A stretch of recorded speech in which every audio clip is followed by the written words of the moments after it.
नमस्कार दोस्तों।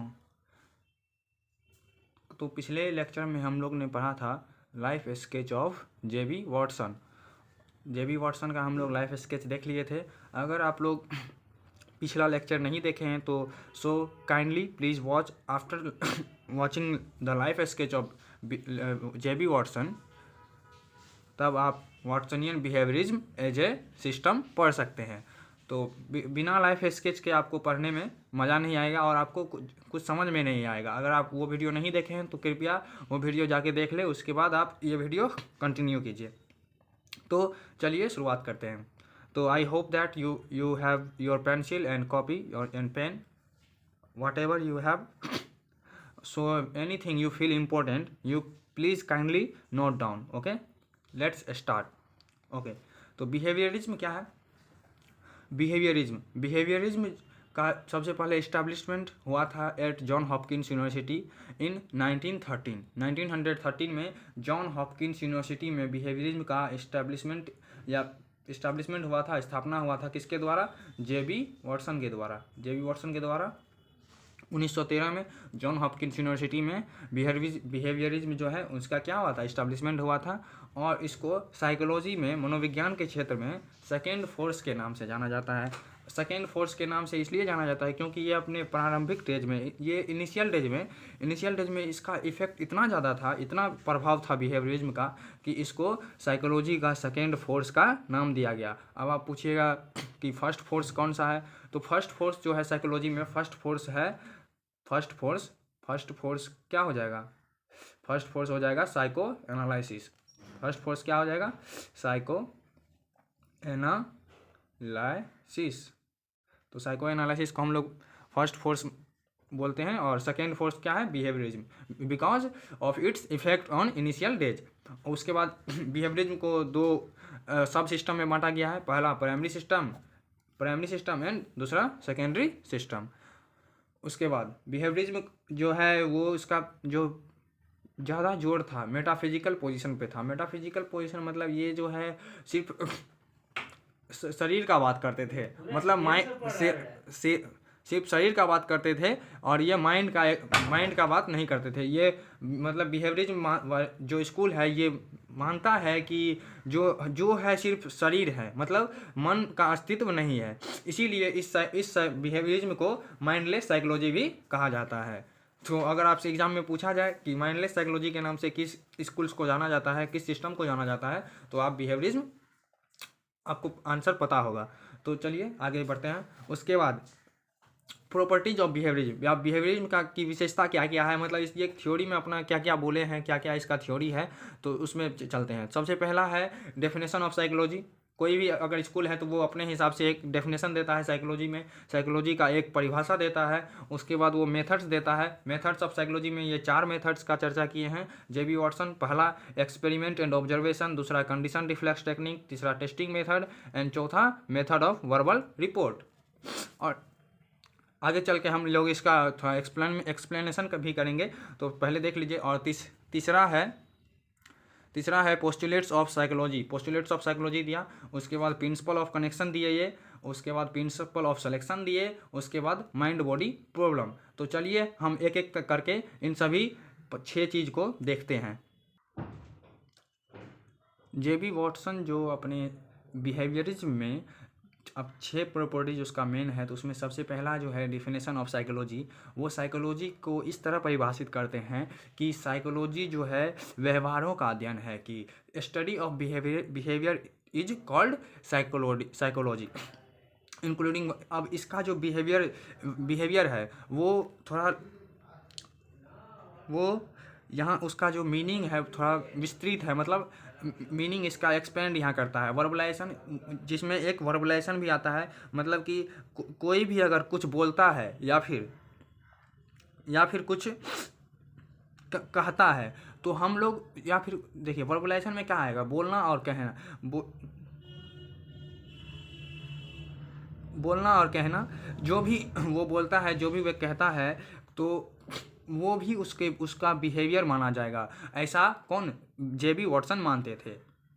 और वो यह भी बोलते हैं कि जो साइकोलॉजी है वो सब्जेक्ट मैटर ऑफ साइकोलॉजी जो है, सब्जेक्ट मैटर ऑफ साइकोलॉजी न तो चेतन है, न ही मेंटल फंक्शन है, न ही फिजियोलॉजिकल एक्टिविटीज़ है। यानी कि he said that the subject matter of psychology is not the study of consciousness nor mental function and as well as not physiological activities.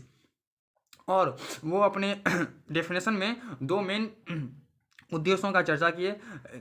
In his definition they are main two specific objectives या purposes. पहला कि हम लोग जो है कि हम लोग उद्दीपन के बारे में जानकर यानी स्टिमुलस के बारे में जानकर रिस्पॉन्स के बारे में प्रिडिक्शन कर सकते हैं। यानी कि to do prediction about stimulus by knowing responses, और to do prediction about responses हम लोग रिस्पॉन्सेस के बारे में प्रिडिक्शन कर सकते हैं किसको, स्टिमुलस को जान के, और हम लोग स्टिमुलस के बारे में प्रिडिक्शन कर सकते हैं रिस्पॉन्सेस को जान के। तो चलिए आगे बढ़ते हैं। दूसरा है मेथड्स ऑफ साइकोलॉजी। तो मेथड्स ऑफ साइकोलॉजी में सबसे पहला जो ये 4 मेथड्स दिए हैं, और इसमें सबसे पहला है experiment and observation method. Experiment and observation method में ये बताते हैं कि अगर कोई भी मेथड है, अगर उसको लैब में करना है तो अगर लैब में करने के लिए हम लोग को एक्सपेरिमेंट मेथड अपनाना पड़ेगा, और अगर लैब से बाहर कोई मेथड करते हैं तो उसके लिए हम लोग को ऑब्जर्वेशन मेथड अपनाना चाहिए था। और he believe that without equipment scientific observation can't take place.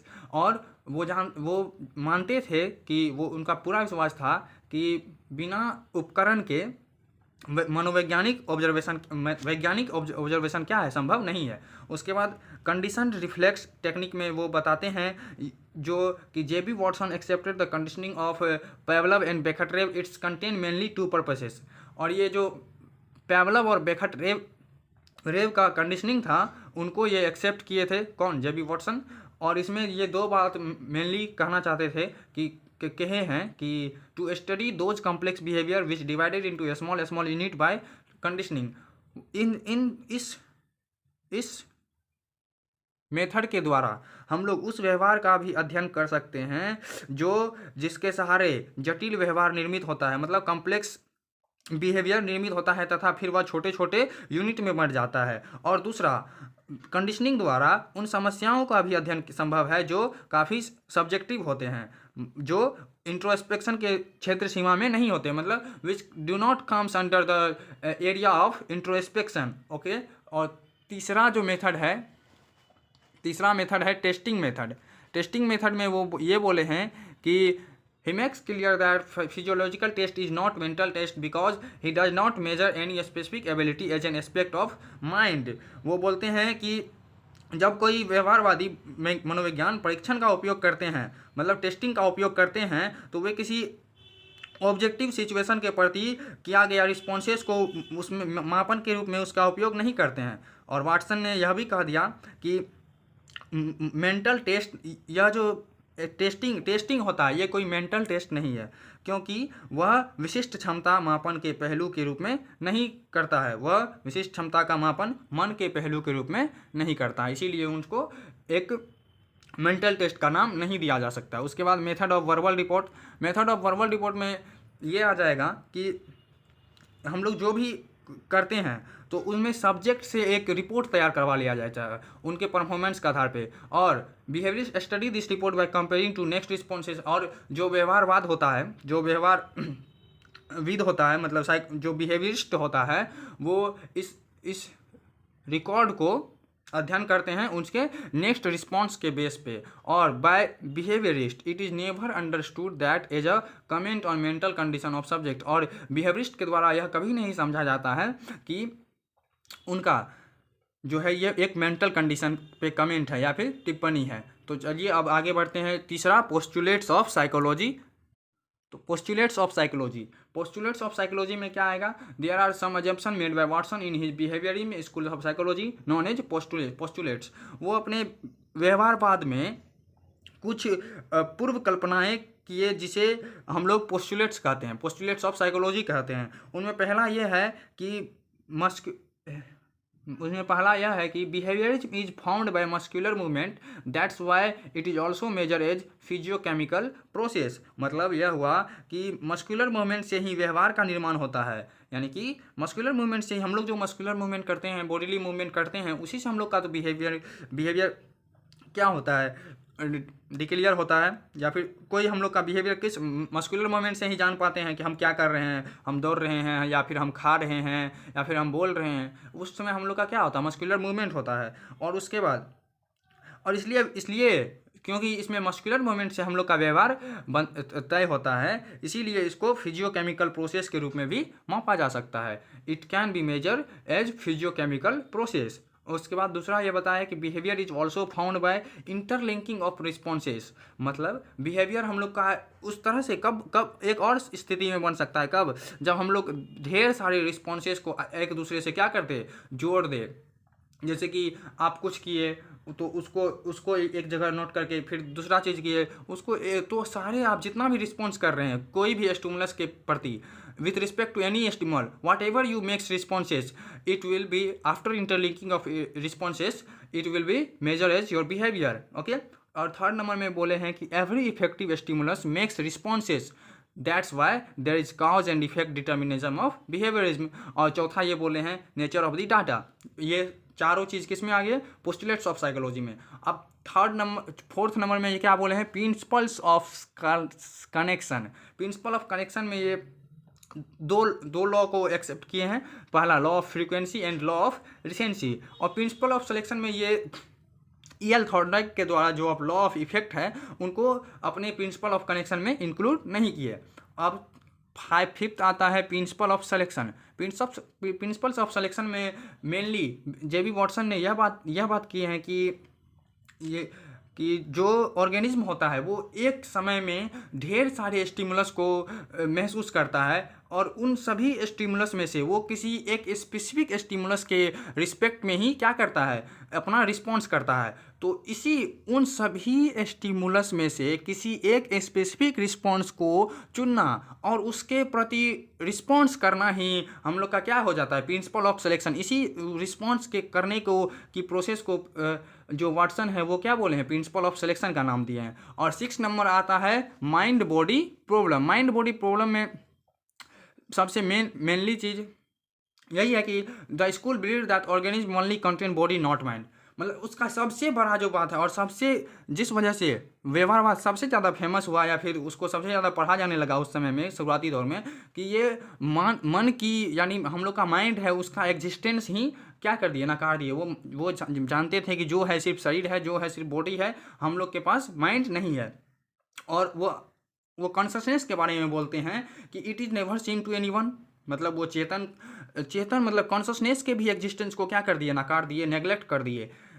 क्योंकि वो अपना तर्क देते हैं कॉन्शसनेस के बारे में कि it is never seen to anyone. मतलब यह कभी किसी के द्वारा देखा नहीं गया कि चेतन क्या है, कैसा होता है, भाई कैसा होता है, उसका 2 नाक होता है, टांग होता है, क्या होता है। उसके बाद नेवर टच्ड बाय एनीवन, और ना ही किसी के द्वारा स्पर्श किया गया है, छुआ गया है।